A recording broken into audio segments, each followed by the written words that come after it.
paano po nabuo ang sipi ng Biblia at bakit iba-iba ang paniniwala tungkol sa Biblia? Kaya nabuo ang Biblia dahil sa paglipas ng mga panahon, ito'y pinagsama-sama ng mga taong kumikilala at sumasampalataya sa Diyos. Kasi unang-una sa Biblia, yung unang mga aklat, 5, si Moises ang sumulat noon. Panahon ni Moises. Iningatan nyo ni Josue, nung kanyang kahaliling leader sa Israel. Pagkatapos, sumulat din si Josue. Pagkamatay ni Josue, iningatan naman ito ng mga sumunod na mga hukom.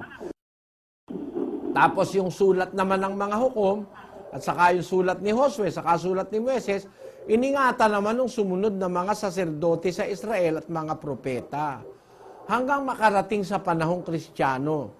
Pagdating naman ng panahong Kristiyano, iningatan ng mga Kristiyano yung mga sulat ng mga propeta at lahat ng mula kay Moises. Pagkatapos, nung ang mga Kristiyano naman ay mamatay na, ito namang mga aklat na ito na pinagsama-sama ng mga unang Kristiyano, natagpuan naman nung tinatawag nating mga Bible believing people, kasama na dyan yung mga naunang mga naglingkod sa Diyos ng unang siglo. Pagkamatay ng mga apostol, yung mga Kristiyano, kanilang iniingatan ng mga sulat na ito.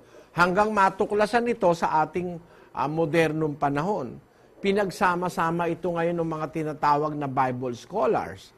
Yan ang kasaysayan ng pagkakasama-sama ng mga aklat sa Biblia.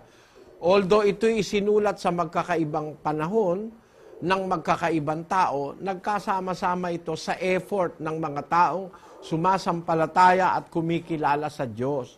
Nakarating naman sa ating panahon sapagkat kagustuhan ng Diyos na ito'y makarating sa ating panahon.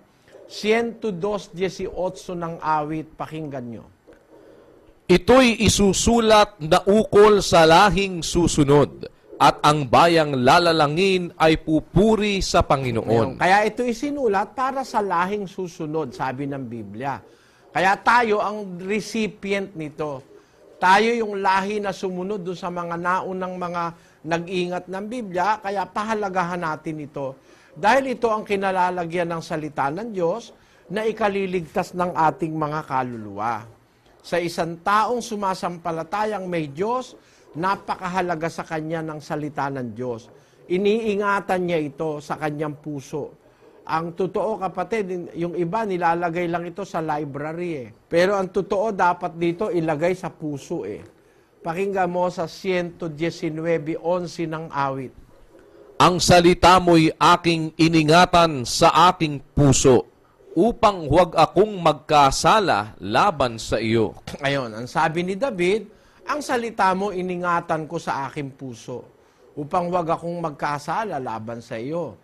Sabi naman ni Santiago, Kaya't ihiwalay ninyo ang lahat na karumihan at ang pag-apaw ng kasamaan, at tanggapin ninyo na may kaamuan ang salitang itinanim na makapagliligtas ng inyong mga kaluluwa. ayon, tanggapin nyo ang wika, may kaamuan ang salitang itinanim.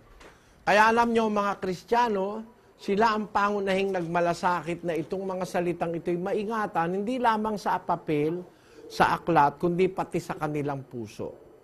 Yan po ang sagot natin dyan.